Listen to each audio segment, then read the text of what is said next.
High everyone welcome back to my channel. आज আমি আপনাদের সাথে শেয়ার করব মিষ্টি কুমড়ো দিয়ে দারুণ স্বাদের একটি চটপটা ফ্লেভারের রেসিপি। দারুণ লাগে খেতে। আর এই রেসিপিটিকে আপনারা চাইলে আচারি কুমড়ো কিন্তু বলতে পারেন। এই রেসিপিটি আপনারা চাইলে সকালে ব্রেকফাস্টে রুটি পরোটার সাথেও বানাতে পারেন, দারুণ লাগবে খেতে। তো কিভাবে বানিয়েছি তো চলুন রেসিপিটি শুরু করা যাক। আজকের এই মিষ্টি কুমড়ো রেসিপিটি তৈরি করার জন্য এখানে আমি কুমড়োগুলোকে খোসা ছাড়িয়ে এভাবে করে একটু বড় করে কেটে নিয়েছি। অবশ্যই বড় করে কাটবেন, কুমড়োগুলো ছোট করে কাটলে খুব তাড়াতাড়ি গলে যায়, তাই বড় টুকরো করে কাটবেন। এখানে আমি গ্যাসের ফ্লেম জ্বালিয়ে একটা প্যান বসিয়ে দিয়েছি, তার মধ্যে দিয়ে দিব সরষের তেল। রান্নাটা সরষের তেল দিয়ে করতে চেষ্টা করবেন, সরষের তেল দিয়ে বেশি সুস্বাদু হয় রেসিপিটি। তেলটা এখানে গরম বসিয়ে দিয়ে এখানে কুমড়োর মধ্যে দিয়ে দিব 1 টিস্পুন পরিমাণ বা স্বাদ অনুসারে নুন, আর দিয়ে দিব অল্প একটু হলুদ গুঁড়ো। নুন হলুদ গুঁড়ো দিয়ে মিষ্টি কুমড়োগুলোকে সুন্দর ভালো করে মেখে নেব। সো দেখুন বন্ধুরা, মেখে নিয়েছি। তো চলুন এদিকে দেখে নিচ্ছি। দেখুন এদিকে আমার তেলও কিন্তু খুব ভালো করে গরম হয়ে গেছে। এখন এই তেলে মিষ্টি কুমড়োগুলো ছেড়ে দেব। সো বন্ধুরা, মিষ্টি কুমড়োগুলো দিয়ে দিয়েছি। এখন ভালো করে সুন্দর লালচে করে কুমড়োগুলো হাই ফ্লেমে ভেজে নেব। অবশ্যই কুমড়োগুলো হাই ফ্লেমে ভাজবেন। সো দেখুন বন্ধুরা, কুমড়োগুলো আমার ভেজে নেওয়া হয়ে গেছে। কুমড়োগুলোর মধ্যে সুন্দর লালচে কালার এসে গেছে। এখন কুমড়োগুলো আলাদা পাত্রে নামিয়ে নেব। কুমড়োগুলো নামিয়ে নিয়েছি। এখন সেম তেলেই দেব ফোড়ন। ফোড়নে এখানে দেব 1 টিস্পুন পরিমাণ সর্ষে, যে কোনো সর্ষে আপনারা ইউজ করতে পারেন। আমি এখানে হলুদ সর্ষে দিয়েছি।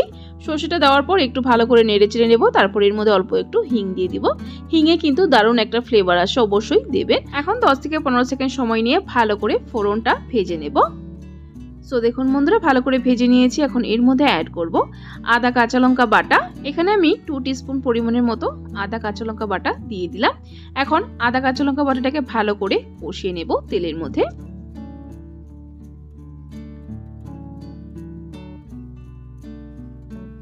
সো দেখুন বন্ধুরা, খুব ভালো করে কষিয়ে নিয়েছি। এখন এর মধ্যে অ্যাড করব কিছু গুঁড়ো মশলা। এখানে দিয়ে দিলাম 1/2 টিস্পুন পরিমাণ হলুদ গুঁড়ো, 1/2 টিস্পুন পরিমাণ জিরে গুঁড়ো, 1/2 টিস্পুন পরিমাণ ধনে গুঁড়ো, আর দিয়ে দিলাম 1 টিস্পুন পরিমাণ লাল লঙ্কা গুঁড়ো। ঝালটা এখানে নিজেদের স্বাদ অনুসারে দিবেন। তারপরে এই গুঁড়ো মশলাটার উপর অল্প একটু জল অ্যাড করে দেব। জল অ্যাড করার পর ভালো করে মশলাটা মিক্স করে নেব। তারপর মশলাটাকে খুব ভালো করে কষিয়ে নেব যতক্ষণ না মশলার থেকে তেল আলাদা হয়ে যাচ্ছে। আর মশলাটা কষানোর সময় গ্যাসের ফ্লেমটা মিডিয়ামে রেখে কষাবেন, নইলে পুড়ে যেতে পারে। এদিকে মশলাটা কষাতে বসিয়ে আরেক পাশে একটা বলে নিয়ে নিব অল্প একটু তেঁতুল। তারপর এই তেঁতুলের মধ্যে দিয়ে দিব হালকা গরম জল একটু।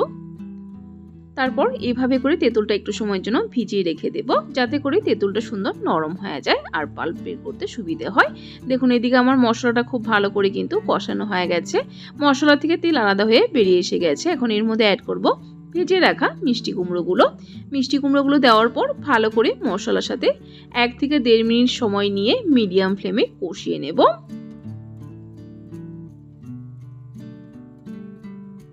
সো দেখুন বন্ধুরা, খুব ভালো করে মশলার সাথে মিষ্টি কুমড়ো কষিয়ে নিয়েছি।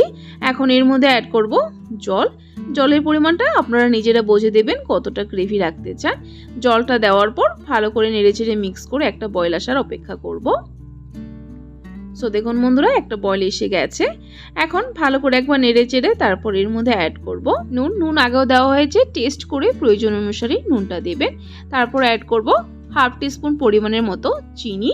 নুন আর চিনিটাকে দিয়ে ভালো করে মিক্স করে নেব। আবারও নুন আর চিনিটা দেওয়ার পর আরো 1 মিনিট সময় ভালো করে ফুটিয়ে নেব।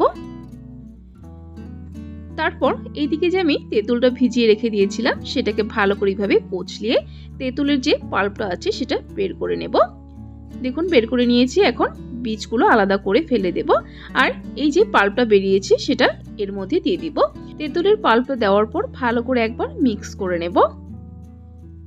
সো দেখুন বন্ধুরা, রেসিপিটি আমার একদমই তৈরি হয়ে গেছে। এখন গ্যাসের ফ্লেমটা বন্ধ করে দেব।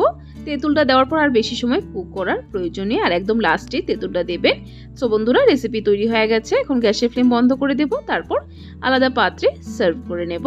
সো দেখুন বন্ধুরা, সার্ভ করে নিয়েছি। দেখুন দেখতে কতটা ইয়ামি লাগছে, খেতে কিন্তু দুর্দান্ত হয়। অবশ্যই একবার এইভাবে করে ট্রাই করবেন মিষ্টি কুমড়োর রেসিপি। আর ভাত, রুটি, লুচি, পরোটা সবকিছুর সাথে আপনারা খেতে পারবেন। সবকিছুর সাথে খেতে দুর্দান্ত লাগে। সো বন্ধুরা, আমার আজকের এই রেসিপিটি কেমন লাগলো কমেন্ট করে জানাতে ভুলবেন না। আর যদি রেসিপিটি যদি ভালো লেগে থাকে তাহলে কিন্তু একটা লাইক দিতেও ভুলবে না। আরও এরকম নিত্য নতুন রেসিপির আপডেট পাওয়ার জন্য আমার চ্যানেলটাকে সাবস্ক্রাইব করে দিবেন। সাবস্ক্রাইব করে পাশে থাকা বেল আইকনটা ক্লিক করে অল করে দিবেন, তাহলে আমার চ্যানেলে যখনই কোনো নতুন রেসিপি আসবে নোটিফিকেশন আপনাদের কাছে পৌঁছে যাবে। ভিডিওটি সম্পূর্ণ দেখার জন্য অসংখ্য ধন্যবাদ। ভালো থাকবেন, সুস্থ থাকবেন।